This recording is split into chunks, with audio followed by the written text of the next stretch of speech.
একজন সাহাবী আসলাম, এই সাহাবীরে আল্লাহর হাবিব দু জাহানের বাদশা মুহাম্মদুর রাসূলুল্লাহ সাল্লাল্লাহু আলাইহি ওয়াসাল্লাম ইমাম বানাইয়া দিছিল সাহাবী হলর।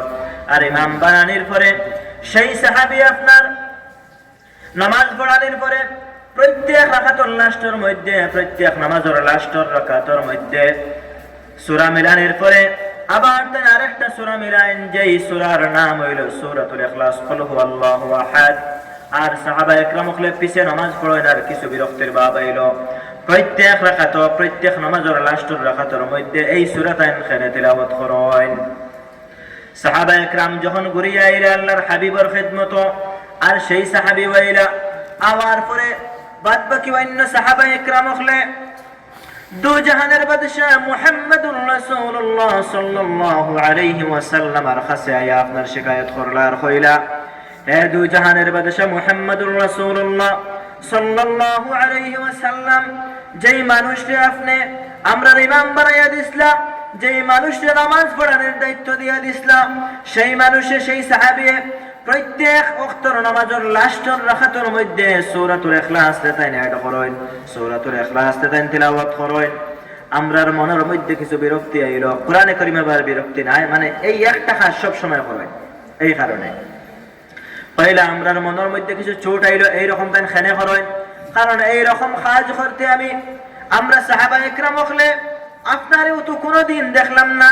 হে মুহাম্মদুর রাসূলুল্লাহ সাল্লাল্লাহু আলাইহি ওয়াসাল্লাম, আপনিও তো কোনোদিন এরকম কাজ করলা না। সেই সাহাবী মন গড়া কাজটা তাই কেন করলা? আল্লাহর হাবিবে কইলা, সেই মানুষটা তুমি দেন জিকার করছেন, প্রশ্ন করো এই মানুষে এইরকম কাজ কেন করেন? যখন সাহাবা একরাম হলে গিয়া সেই সাহাবীরে জিজ্ঞাসা করলা, হে রাসূলের প্রাণের সাহাবী, আপনি প্রত্যেক নামাজের রাকাতের লাস্টের মধ্যে আপনি কেন সূরাতুল ইখলাস তে আপনি এড করেন, কুল হুয়াল্লাহু আহাদ সূরাতে আপনি কেন এড করেন, একবার আপনি জানাই।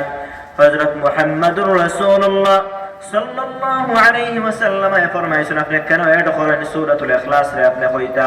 সেই সাহাবী কইরা, আমি এই কারণে এড করে প্রত্যেক নামাজের লাস্টের রাকাতের মধ্যে সূরাতুল ইখলাস।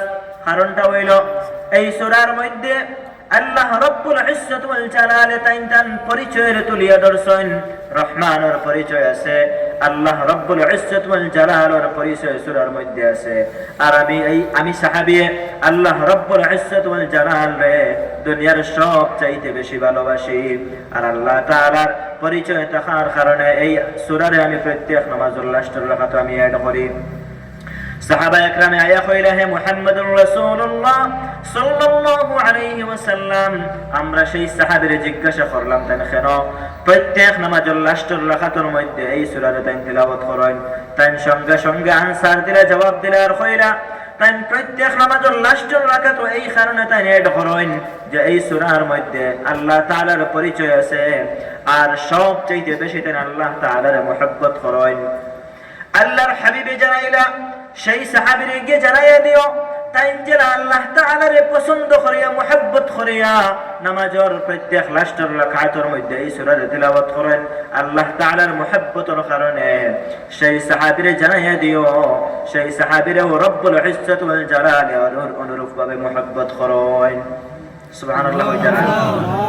এই সাহাবীরে খুদ আল্লাহ বলা হয়েছে এই সূরা তিলাওয়াত করার কারণে। আর সূরা খালি মুখ দিয়ে তিলাওয়াত নাই, অন্তর দিয়া, অন্তর সাক্ষী করে তিলাওয়াত করছিলাম।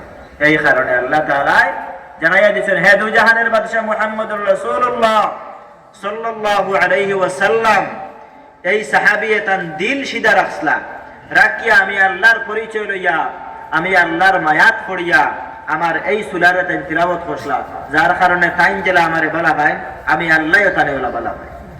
বুঝবাইত্রানি এই সূরা তিলাওয়াত করলে মানুষ কতখান কে পৌঁছিতে পারে। শিরিক থেকে বাঁচায় এই সূরায়, এইটা শিরকের বিপরীত সূরা। আল্লাহ